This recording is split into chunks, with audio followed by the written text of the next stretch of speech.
География пәнінен аттестация сұрақтарын ұсынамыз. Сұрақтар сәуір және шілде айындағы кірген ұстаздардың шығарған слифтары арқылы жасалған. Сұрақтар WhatsApp желісінен алынған. Видео ұнаса каналға жазылып, лайк баса кетуді ұмытпаңыз. Қажет десеңіз өз әріптестеріңізбен бөлісіңіз. Бірінші сұрақ. Сұраныс пен ұсыныстың арақатынасы, нарықтық жағдаяты. 2. Ең тар бұғаз, ең кең бұғаз, ең ұзын бұғаз, ең тар бұғаз.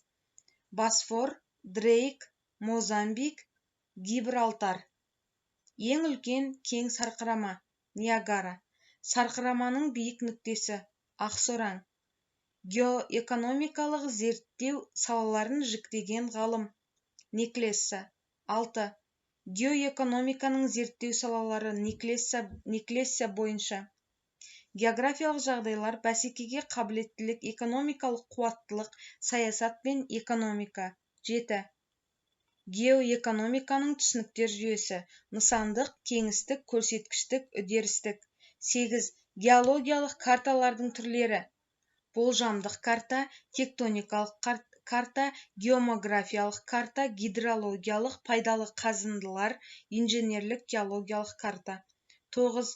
Картометриялық әдістер арқылы өлшенеді. Карта бетіндегі ұзындық, аудан, көлем. 10. 2012 жылғы 6 қаңтар. Қазақстан Республикасының ұлттық қауіпсіздік туралы заңы. 11. Құрлықтағы ең көп таралған экзогендік түрткі жағдай. Ауа, су, физикалық және химиялық үгілу, гипергенез, су айдынында литонез процестері басым. Оңтүстік жартышардағы мұхит суларының ең ыстық айы, ақпан. Бір платформада бірнеше түсірілім құрылғыларын орналастыру, сенсор. 14. Атмосфераны зерттеген ғалым, 1774 жылы, Лавуазы. 15. Атмосфераның көп шоғырланған бөлігі атмосфераның төменгі қабаты, тропосфера. 16. Атмосфераның түссіз қабаты, тропопауза. 17. Атмосфераның ең жоғарғы бөлігі, экзосфера шашыранды, 2000 Цельсий, жер және ең жеңіл газ. 18.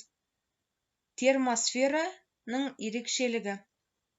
Жылы термо және сфера шар. Радиобайланыс бар, күннің әсерінен поляр шұғыласы пайда болады. Неосфера ғылымын зерттеген. 1927 жылы француз ғалымы Леруа. Биосфераның төменгі шекарасы 3,15 километр. 21. ЮНЕСКО-ға кіретін табиғи мұралар. Қожа Ахмет Яссауи кесенесі, Тамғалы тас петроглиф кешені, Сарыарқа, солтүстік Қазақстан даласы мен көлдері. 22. Қазақстанның өзін толығымен қамтамасыз ететін өндіріс саласы, Қарағанды металлург комбинаты. 23. Мезосфера қабатының ерекшелігі, күміс тәрізді бұлттар болуы. 24. Курвиметр. Карта, план және сызба бетіндегі иілген сызықтар бойымен қашықтықты анықтайтын құрал. 25. Курвиметр құралының көмегімен өлшенеді. План және сызба бетіндегі иілген сызықтар бойымен қаншалық қашықтықты анықтайтын құрал. 26. Сандарды сызу және өлшеу үшін қолданылатын құрал. Курвиметр. Латынша иілу деген сөзі нені білдіреді? Курвиметр. 28. Теңіздер мен көлдердің жағалық сызығы, шекара ұзындығын есептеу үшін қолданылатын құрал. Курвиметр. 29. Вернадский зерттеген химиялық қосылыстар. Биохимиялық элементтерді 3 топқа бөлді. Тірі заттар, биогенді, бейкосты. Жоғары молекулалы заттар, белоктар, нуклеин қышқылдары, дезоксирибонкулеин қышқылы, ДНК, рибонкулин қышқылы, липтерді зерттейді. 30. Вернадский бойынша биосфераның төменгі қабаты неше километр? 15. 31. Қиын балқитын металдар. Вольфрам, молибден. 32. Сирек металдар тізімі. Цирконий, германий. 33. Хесс, Диц болжамы. Спрединг қозғалысы, жайылмалы, созылмалы құбылыс. 34. Спрединг, мұхит түбінің көлбеу бағытта үнемі жылжитын базальт қабатымен жаппай көмкерілуі. 35. Спрединг қозғалысын зерттеген ғалым, Хесс, Диц. 36. Ұлы көлдер жүйесіндегі қала, Чикаго. 37. Ұлы көлдер жүйесін шектесетін мемлекеттер, ақш пен Канада. 38 Атлант мұхитымен қосатын өзен. Әулие Лаврентий. 39 көлде орналасқан қала Чикаго. 40 ядролық қаруы бар мемлекеттер саны 8 Азияда 4. 41 Азиядағы ядролық қаруға ие мемлекеттер саны 4. Үндістан, Пәкістан, Қытай, Корея Халық Демократиялық Республика. 42 қарулы жасақтар, есірткі, қару-жарақ саудасы бар мемлекет Мексика. 43 қарулы жасақтардың өтуі, заңсыз есірткі, қару-жарақ саудасын жүргізу бойынша қауіпті ел Ауғанстан. 44 авиация шығарудан жетекші ел Франция, ақш. 45 қоныс аударушы капитализм елдер туралы ОАР, Аустралия одағы, Израиль, Жаңа Зеландия. 46 жеңіл автомобиль шығаруда көшбасшы елдер ақш, Жапония, Германия, Қытай. 47 дүниежүзі бойынша геотермалды баламалы энергия көздерін пайдалануда көшбасшы елдер Исландия, Латын Америкасы елдерінде де, Мексикада, Никарагуада, Коста-Рикада, Сальвадор, Филиппин, Индонезия, Жаңа Зеландия, Италия, Франция, Қытай, Жапония, Кения. 48 машина жасаудан алдыңғы қатарлы ел ақш, Германия, Жапония. 49 еңбек ресурстары тартылған елдер ақш, Франция. 50 балықтан жетекші елдер Чили, Перу, Жапония. 51 дүниежүзінде ауланатын балықтың жартысының көбі үлесіне тиетін елдер қатары Жапония, Қытай, Ресей, ақш, Чили, Перу. 52 мұхиттың толысуы мен қайтуын зерттеген ғалым Хосе де Акоста Пифей. 53 ади көрсеткішін пәкістандық ғалымдар қай жылы енгізді? 1990 жылы Махбуб ул Хак. 54 география ұғымын енгізген Эратосфен. 55 географиялық қабықтың заңдылықтары, біртұтастық, ырғалықтық, зоналық зат және энергия айналымы, ырғақтылық, күн мен түннің ауысуы, жердің өз орбитасынан қозғалуы. 57 зат және энергия айналымы, ауа, су, биологиялық. 58 географиялық қабықтың құрамдас бөліктерінің өзара байланысы, тұтастық. 59 атмосфералық құбылыстар, тұман, шық, кемпірқосақ, бұрқасын, боран, қылау, көкмұз, атмосфералық електендіру құбылысы, бұршақ. 60 Ақтау мен Қаратау туралы орналасқан аймақ Маңғыстау таулары. 61 демографиялық пирамида, дәстүрлі, тұрақты, қазіргі заманғы. 62 Мұғалжар тауынан батыс беткей өзені Жем. Мұғалжардан бастау алатын өзен Жем. Кенді Алтайдың жоталары Үлбі, Иванов үбі. 65 гранит қабықтың негізгі заты дала шпаты слюда. 66 магманың сыртқа шықпай іште қатып қалуынан пайда болатын жыныстар интрузивті. 67 жер шарындағы ірі үстірттер Дарфур, Эрди, Айр. 68 қатпарлы жақпарлы тауға Алтай, Тянь-Шань. 69 қатпарлану түрлері келеді. Қатпарлы таулар, қатпарлы жақпарлары таулар. 70 жергілікті желдер Вили, тайфун, дауыл, арракандар.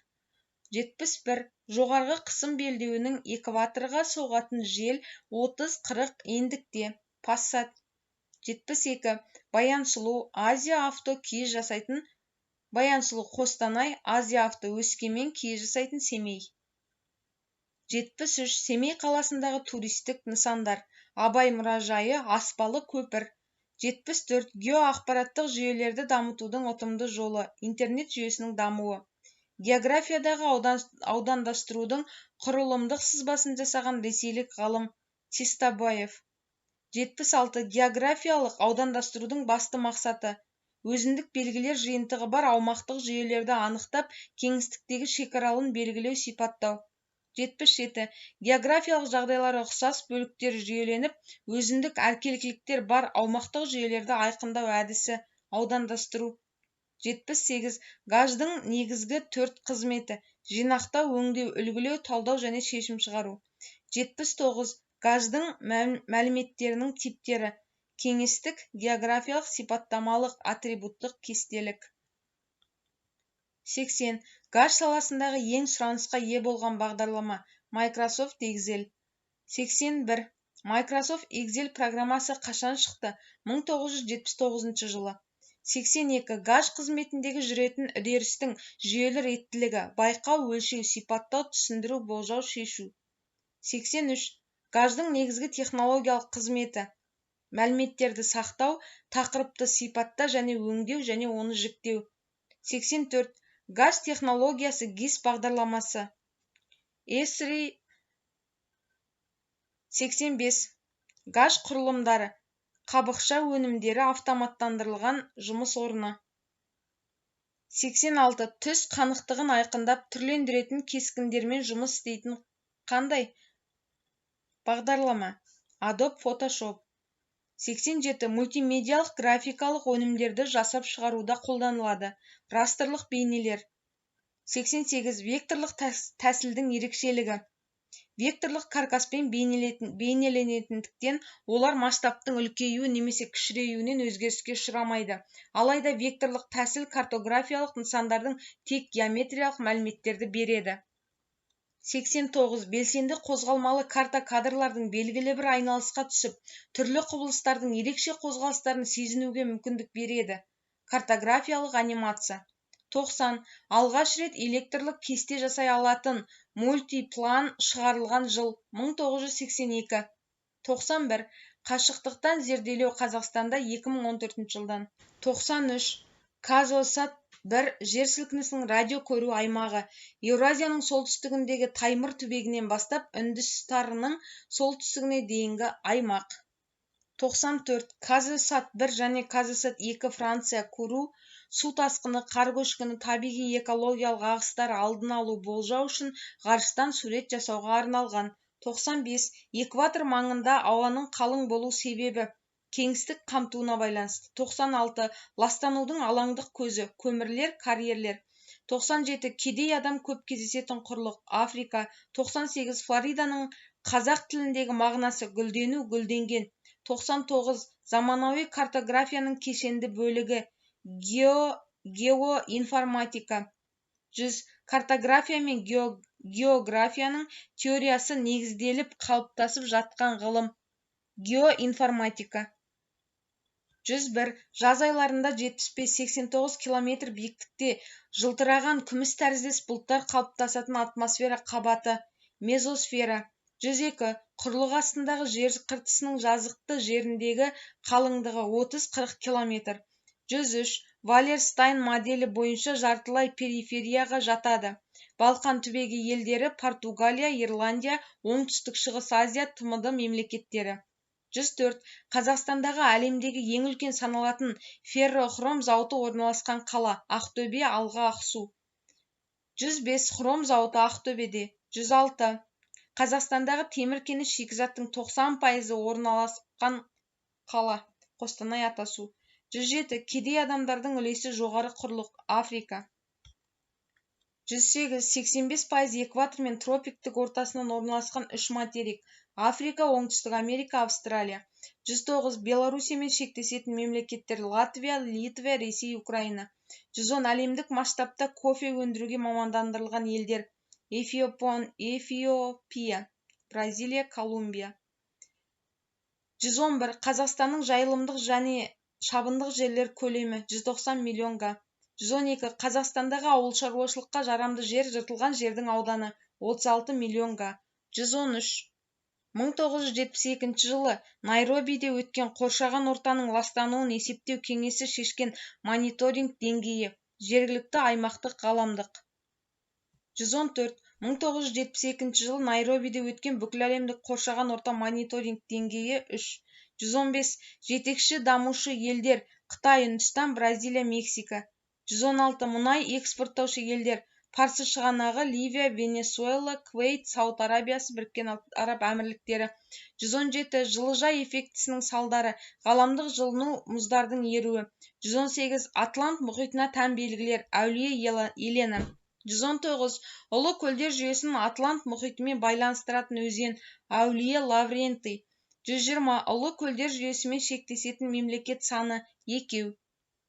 121. Ұлы көлдер жүйесі қазаншұңқырының қалыптасу типі: тектоникалық. 122.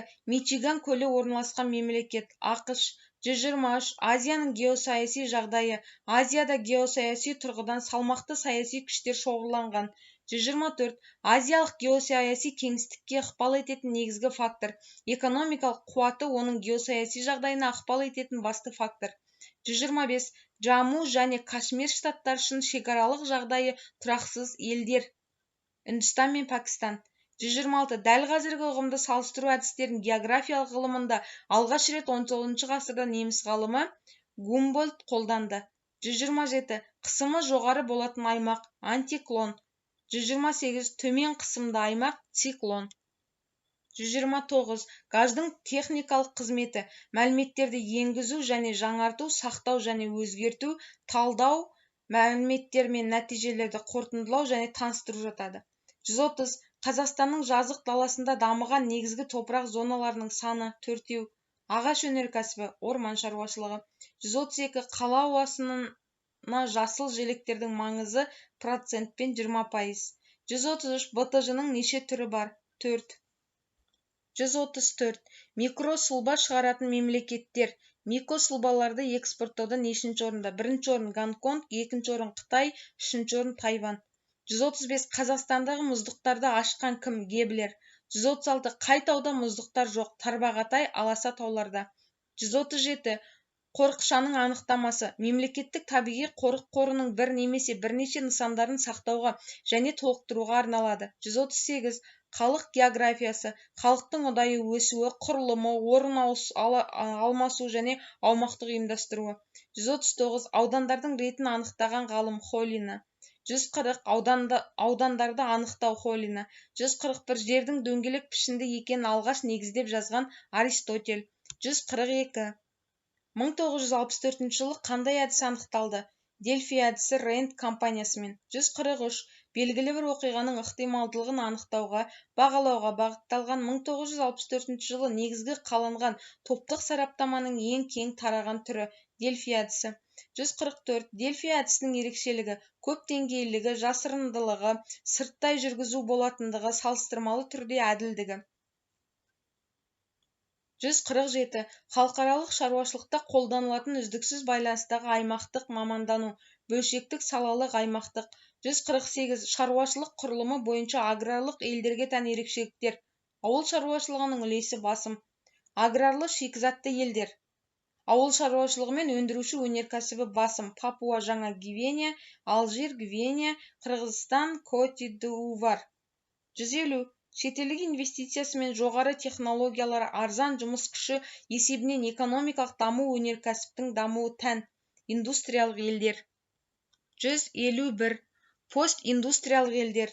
Жоғарғы ішкі өнімнің басым бөлігі қызмет саласын береді. 152. Орта Азияның сейсмологиялық белдеулері. Тяган-Шан, Моңғол, Алтай, Хангай, Байкал сырты, Кун-Рун, Тянь-Шан. 153. Екінші сейсмологиялық белдеу. Жерорта теңіздік, Альпілік Португалия, Жасыл, Мыс, Жаңа Гвинея. 154. Еуразияның солтүстігіндегі шеткі нүкте. Челюскин мүйісі. 155. Еуразияның жер көлемі 54,2. 156. Географиялық нысандардың нақты орнын көрсету үшін қолданылады нүкте. 157. Күн радиациясының шағыстыру қабілеті альбедо. 158. Өзен құламасының өзеннің жалпы ұзындығына қатынасы еңістігі. 159. Өзен бастауы 658 км биіктіктен алып қияр жерінде 28 метр биіктіктен құлап ағады. Жауап 686. 160. Өзен бастауы мен қияр сағасының абсолюттік биіктік айырмасы өзен құламасы. 161. Ең үлкен түбек Арабия түбегі. 162. Ең терең шұңғыма Мариан, Пуэрто-Рико, Ява. 163. Зерттеу мақсатына жету үшін жасалуы тиіс қадам, зерттеу міндеттері. 164. Зерттеу нәтижелерін көрсету формаларының саны нешеу? 2. Мәтіндік көрнекілік. 165. Нақты әлемнің дәлме-дәл тіркелген фактілері мен сипаттамалары, деректер. 166. Карта сызба нұсқа түрінде бейнелетін заттық модель, графикалық. 167. Белгілі бір аумақтағы жер бедерінің пішіні мен элементтері сипатталған карта, геоморфологиялық. 168. Қашықтықтан зерделеу үшін 20 және одан да көп қолданылған түсірілім, гиперспектрлі. 169 түсірілімдердің тек ақ және қара түспен берілуі. Панхроматикалық түсірілім. 170 қашықтықтан зерделеу үшін түсірілімдердің алуан түрлі түстері ажырата отырып берілуі. Мультиспектрлі. 171 әлемдегі ең көшбасшы қашықтықтан зерделеу саласы. ақш, Колорадо, Ердас Имей. 172 1960-1990 жылдары байқалған ғаламдық қараңғылану себебі. Территориялық талас, этно-діни қақтығыстар. 173 1774 жылы француз ғалымы Лавуазье нені анықтады? Ауаның құрамдас бөліктерін зерттеп, оларға атау берді. 174 Гольфстрим Атлант ағыстарының әсер етеді. Солтүстік Америка, Еуропа. 175 1998 жылы антиглобализмнің алғашқы ұйымы пайда болған ел Франция. 176 Қазақстандағы көлдердің барлық ауданы 45 квадрат километр, ал елдің жалпы жер көлемі 27.025 квадрат километр. Онда елдің көлдігі қанша процент? 1,7. 177 Геоглобастика адамзаттың ғаламдық проблемалары мен оларды шешу жолдары. Әлемдік нарықтық экономикаға сауда халықаралық деңгейге жетті. Есепке бастаған ғасыр 15-18 ғасыр. 179 экономикалық интеграция сатысының ортақ нарықтық бірлестігі. Экономикалық бірігу үдерісі. Назарларыңызға рахмет. Басқа да нұсқалар келесі видеода салынатын болады. Видео ұнаса, каналға жазылып, лайк баса кетуді ұмытпаңыздар. Рахмет.